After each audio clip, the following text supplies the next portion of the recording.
Hey everyone, welcome back to The Fly-In. This is a podcast brought to you by the new Democrat Coalition. Each week, members of Congress fly in from all over the country, and we're going to tackle the issues that come before us, either on the floor or in committee, or they're just in the news. I'm Marc Veasey from Texas. Welcome back, y'all. I'm Greg Landsman, and let's get into it. Today, our colleague Marilyn Strickland from Washington State's 10th Congressional District, Tacoma, Olympia, It's a long flight for you. Yeah, and Joint Base Lewis McChord. It is a long flight. Your flight is how long? So coming into D.C., it's 4.5 hours. What about you? About 2.5. Mine's 52 minutes, but Nice. That is very nice. I know. Well, Marilyn, welcome. I hope that you enjoy being on the fly-in, and sorry about having to sit in the middle seat. That's okay. so this is what we do on the fly-in. We try to run through the most important things that are happening in Congress, and try to have a little fun. Yeah. Okay. We're going to do each week a cost check-in. So, Mark? Yeah, no, absolutely. This week's cost check-in is, the Trump tariff taxes, $10,000. I would say if you're going to finance a house, maybe you want to look at financing it now because the price of a house is likely to go up $10,000. Most of this has to do with Canadian wood. Right, it's Canadian lumber. And when these tariffs, which are basically a tax, were first enacted without a lot of thought or care, we were telling people it's going to drive up the cost of doing business, and the consumers will end up paying that extra tax. This is the first time, I said last week, this is the first time in my lifetime I've ever seen a president intentionally raise prices, intentionally create unemployment, and intentionally crash the stock market. Exactly. He's literally working on all these things. No, if you think about Donald Trump and what Elon Musk are both doing, I tell people that the only immigrant who's stealing American jobs is named Elon Musk. Yeah, that's right. Yeah. And think about something. I mean, they told the American public, hey, guys, it's going to hurt a little bit. These two guys are billionaires. Right. Elon Musk is the richest man in the world. No, it's going to hurt a little bit. It's going to, we're going to have to experience some pain. Yeah. But, they're going to still be eating caviar and playing 18 rounds at Mar-a-Lago. So much happens each week. We've been gone for a week. So we're going to do an In Case You Missed It section where we're going to capture 3 things you may have missed. Right. All right. Number 3, the Social Security Administrator threatened to shut down the agency because a judge restricted Elon Musk and his Doge bros and their ability to access sensitive data. The Commerce Secretary said only fraudsters will complain if Social Security checks don't arrive. Yeah, and what they're trying to say is if you have nothing to hide, we should be able to take your information and do whatever we want, which is complete garbage. And they want to undermine Social Security, to privatize it, exactly, just to free up money. And free up money to do the tax. You absolutely cannot do this billionaire tax cut that they want to do unless you go into Social Security, Medicare, Medicaid, and they are looking for reasons to kick people out, and everyone needs to understand that. That's what I'm telling everybody in Texas. We serve with members of the GOP, and they're watching this happen. So they're seeing the Veterans Administration get decimated. They're watching veterans get put out of work. They're watching what's happened with Social Security. And they're watching all of this, and they know, I guarantee you, a plurality of the GOP, they know this is complete bullshit, and they don't have the spine to stand up and speak out about it. Yeah. I also think a lot of them want to see Social Security privatized, right? They do. Yeah, oh, absolutely. All right, number 2.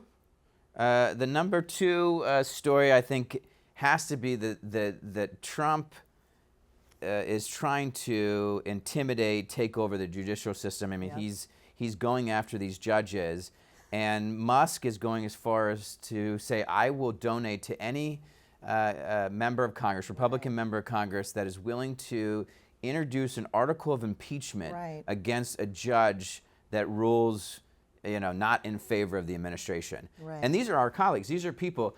Do you believe anyone will take him up on that offer? I mean, I do think that is something that will fail, and it's actually quite embarrassing. But they will. You think there will be members that this week? Oh, yes. We're back this week. Do you think we're going to see articles of impeachment against judges? I think there are members who have been talking about why they support this. Yeah. But again, I think there are members who know how ridiculous this is. And think about this too. A lot of these judges, they were appointed by Republicans. Yeah. Yeah, we have a far-right member of Congress in my neck of the woods in North Texas that has said that he would draw up the articles himself. And you know that people like Marjorie Taylor Greene and Boebert, that's the real GOP, right? Like Right. people are trying to That's who pretend runs like- the party. That's who runs the party, right? People are trying to pretend like that the Bush wing of the party still exists. It absolutely doesn't. And these people have said that they will draw up articles. They will gladly draw up articles because they are trying to help Trump set up something that looks like a dictatorship without having to call it that. And the number one story, this is insane. This is the most.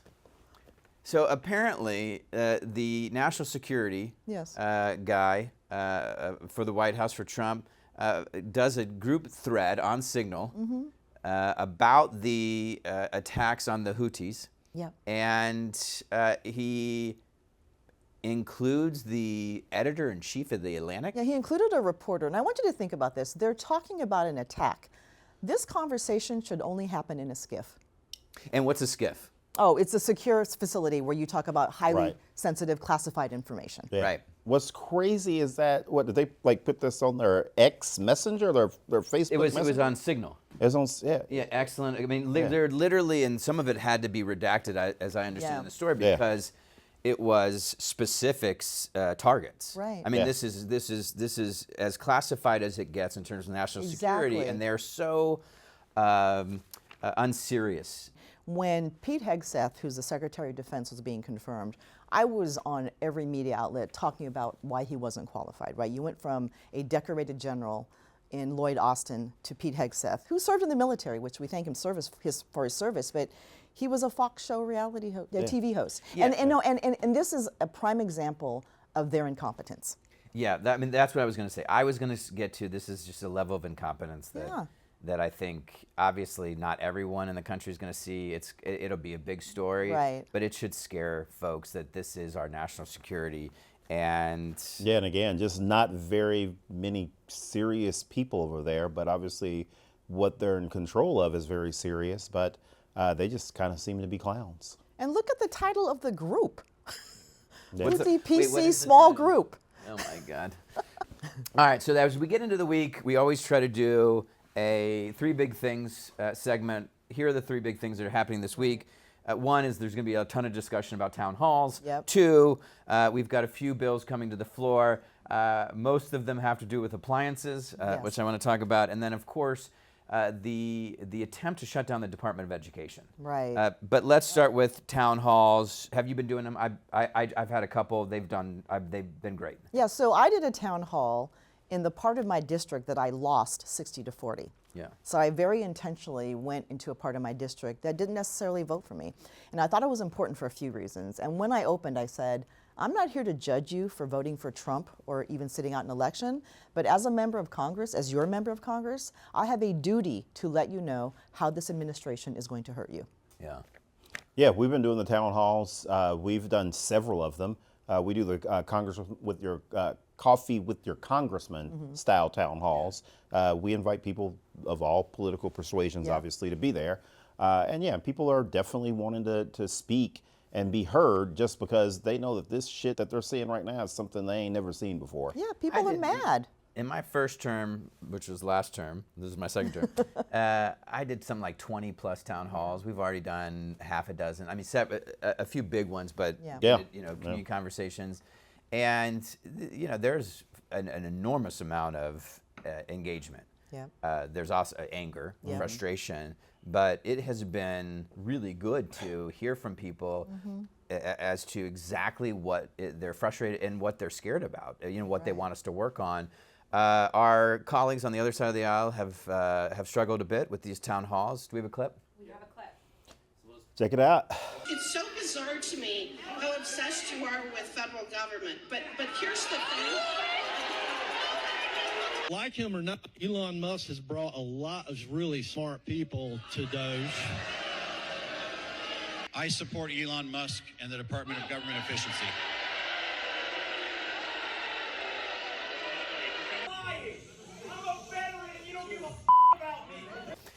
Yeah. So, I mean, like, they don't give about them. They really don't. Yeah. I mean, I think part of it is that they live in their own little media ecosystem. Right. I work really hard, as I know you both do too, to get out of Yep. our echo chamber. our Yeah, echo yeah, chamber. exactly. Why you went to the part of the district where you didn't win, Right. To to engage. It's just, this is going to keep up until. Trump reins Musk in, and congressional Republicans rein Trump and Musk in. Right. And one thing I want to point out, there was a young man who came up to me, and he's a veteran, and he said, "Why don't the Democrats impeach Trump?"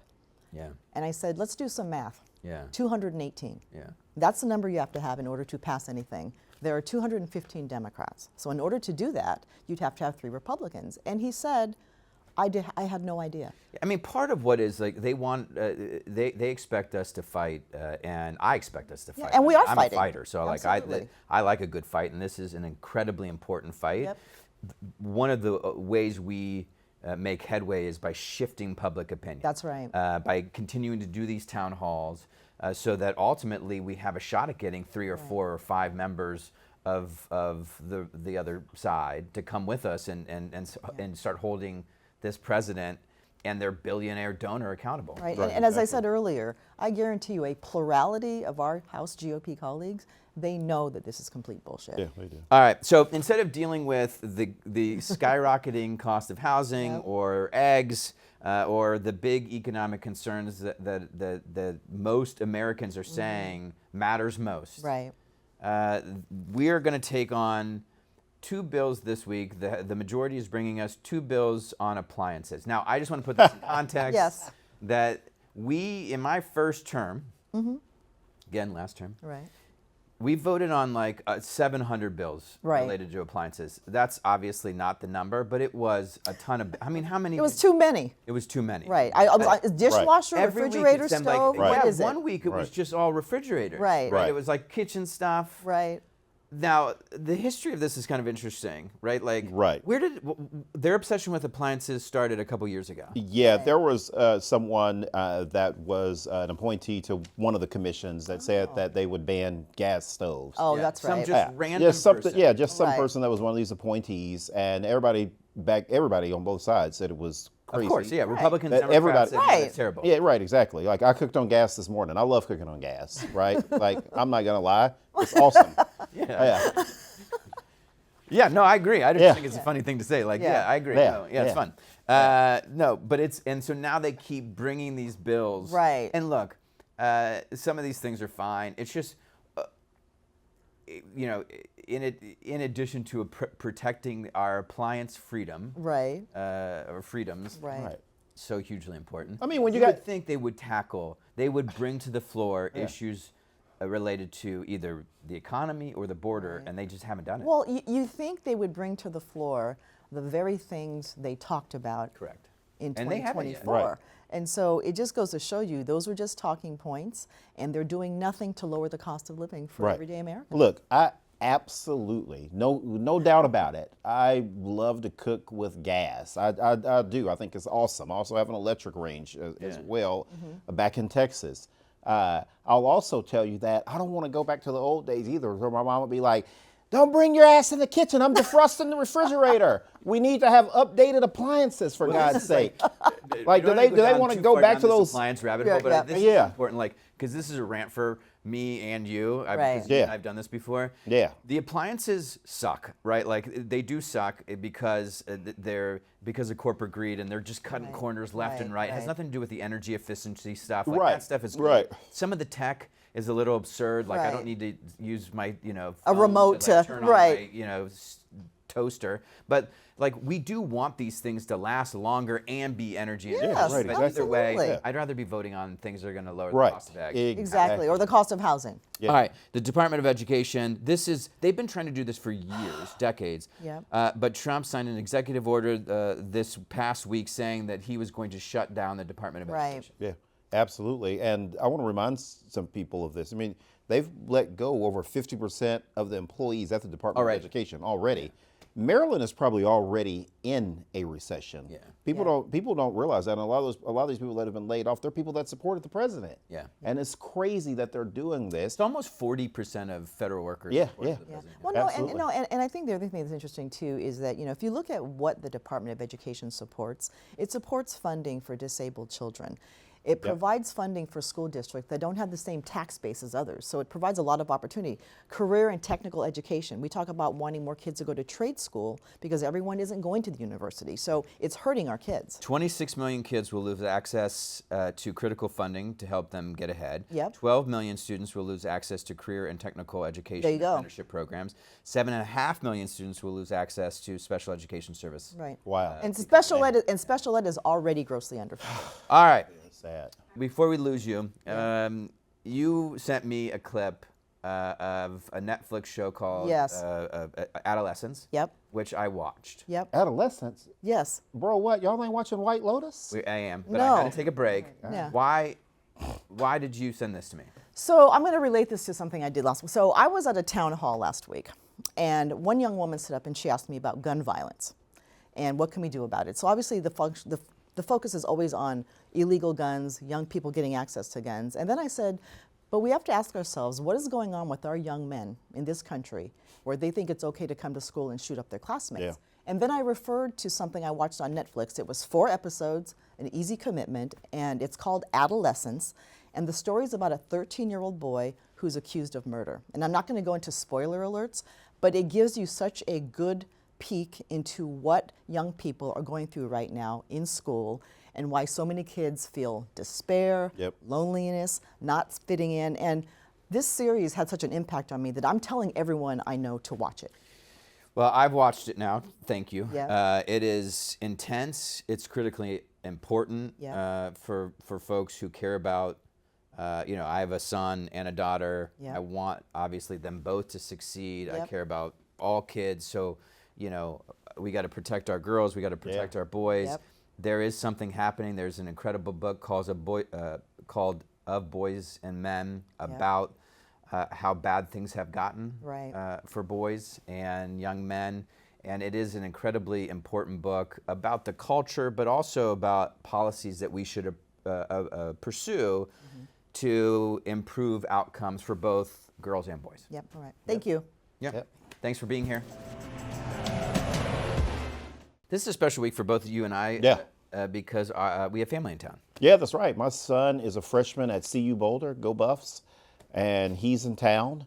They didn't make it to any March Madness. They had a bad basketball team this year, but he's here, 18. You know, he's doing really good in school. He says that he is still making good grades while he's learning how to snowboard. We'll see. I'm sure he is. Yeah, I hope so. I hope so. My wife and kids are here. I've got a 13-year-old and a 15-year-old, and they actually like coming on the floor and hanging out. So. Absolutely. I met your kids and wife. Very lovely, and glad that they're here. Good and Midwesterners. Absolutely. Always good to meet some good Midwesterners. All right. We got to get out of here. We'll do this every week that we fly in, so we'll be back here next week. We'll be back. And in the meantime, follow us on all of our stuff. Yep. Adios, y'all.